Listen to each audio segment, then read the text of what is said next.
شام تک رو رو کر وہ تھک گئی تھی۔ اسے کچھ سمجھ نہیں آ رہا تھا کہ وہ کیا کرے۔ بس ایک ہی صورت تھی، وہ کسی طرح یہاں سے بھاگ جائے اور اپنے گھر پہنچ جائے۔ مگر بھاگنا اب اتنا آسان نہ تھا۔ رات ہونے والی تھی اور سرسوتی نے سوچ لیا تھا کہ وہ اپنی جان دے دے گی یا ٹھاکر کی جان لے لے گی، مگر اپنی عزت کا سودا نہیں کرے گی۔ رات ہوئی تو دونوں داسیاں دلہنوں والا ایک سرخ جوڑا اور پھولوں کے گجرے لیے اس کے کمرے میں آ گئیں۔ سرسوتی نے ان سے کچھ نہ کہا، چپ چاپ تیار ہو گئی۔ کچھ دیر پنڈت آیا اور اس کو یوں تیار دیکھ کر خوش ہو گیا۔ میں جانتا تھا تم سمجھدار لڑکی ہو، میری بات مان لو گی، پنڈت نے سرسوتی سے کہا۔ جواب میں سرسوتی سر جھکائے چپ بیٹھی رہی۔ پنڈت اور دونوں لڑکیاں چلی گئیں۔ وہ چپ چاپ بیٹھی آنسو بہاتی رہی۔ رات کچھ اور گہری ہو گئی تھی۔ سرسوتی کے دل کی دھڑکن بھی تیز ہوتی جا رہی تھی۔ کچھ دیر وہ اٹھی، دروازہ کھول کر باہر جھانکا اور دبے قدموں باہر نکل گئی۔ مندر میں شام ہوتے ہی دیے جلا دیے جاتے تھے۔ ان کی روشنی اتنی ہی ہوتی تھی کہ اس کے بالکل قریب کوئی ہو تو نظر آ جاتا۔ وہ دبے قدموں سب کمروں کے آگے سے گزر رہی تھی۔ اس کا رخ باہر والے بڑے دروازے کی طرف تھا۔ دروازے بند ہونے کی وجہ سے بس جھریوں سے ہی پتہ چل رہا تھا کہ اندر کمرے میں بھی دیے روشن ہیں۔ وہ بنا کسی رکاوٹ کے باہر والے دروازے کے پاس پہنچ گئی تھی۔ اس نے دروازہ کھولنا چاہا، مگر یہ دیکھ کر اس کی امیدوں پر پانی بھر گیا کہ دروازے کو اندر سے تالا لگایا گیا تھا۔ اس نے ایک پل سوچا، دوسرے ہی لمحے وہ پلٹی اور باغیچے والے دروازے پر جا پہنچی، جو مندر کے عقب میں تھا، مگر یہاں بھی تالا لگا ہوا تھا۔ اس نے چاروں طرف دیکھا۔ دیواریں اتنی اونچی تھیں کہ کوئی 7 فٹ لمبا انسان بھی انہیں نہیں پھلانگ سکتا تھا۔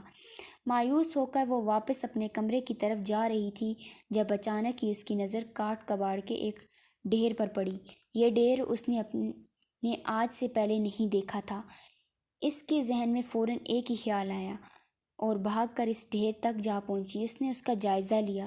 اس نے ایک پل ہڈیوں میں اترتی سردی کے بارے میں سوچا اور پھر کاٹ کباڑ کو ہٹا کر اس کے نیچے اپنے لیے جگہ بنائی اور وہاں لیٹ کر کاٹ کباڑ کو اپنے اوپر ڈال لیا۔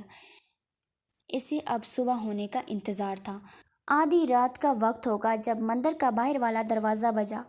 پنڈت شاید اسی دستک کے انتظار میں تھا اور وہ فوراً اپنے کمرے سے نکلا اور دروازے کے انداز میں دروازے تک پہنچا۔ اس نے تالا کھول کر دروازہ کھول دیا۔ اشونت ٹھاکر مسکراتا ہوا اندر داخل ہوا تھا۔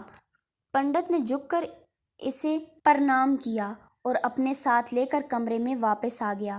مہاراج، وہ لڑکی بہت مشکل سے تیار ہوئی ہے۔ پنڈت نے ٹھاکر کے بیٹھتے ہی اسے سرسوتی کے بارے میں بتانا شروع کیا۔ اصل میں پنڈت ٹھاکر کو یہ جتانا چاہ رہا تھا کہ اس نے اس لڑکی کو بہت مشکل سے راضی کیا ہے تاکہ ٹھاکر خوش ہو کر اسے زیادہ انعام سے نوازے، اور دوسرا انعام تو اسے ٹھاکر کی آج کی رات کے بعد خود ہی مل جانا تھا سرسوتی کی صورت میں، کیونکہ ٹھاکر کا دل بھر جانے کے بعد سرسوتی پنڈت کی ہوتی اور جو چاہے اس کے ساتھ کرتا۔ پہلے بھی یہی ہوتا تھا۔ ہر پھنسنے والی لڑکی اشونت کے بعد پنڈت کا دل بہلاتی تھی اور بعد میں اس کو راستے سے ہٹا دیا جاتا تھا۔ کئی ایک مرنے والی لڑکیوں کے پیٹ میں تو بچہ بھی تھا جس کی وجہ سے ان کو جلد مار دیا گیا، ورنہ شاید وہ کچھ دن اور ان کا کھلونا بنی زندہ رہتی۔ پنڈت اور اشونت آنے والے وقت کا سوچ کر خود ہی مسکرائے جا رہے تھے۔ پھر اشونت نے ہی پنڈت سے کہا کہ اس لڑکی کو خاص کمرے میں لے جائے، وہ بھی وہیں آ رہا ہے۔ اس سے اب مزید صبر کرنا مشکل ہو رہا۔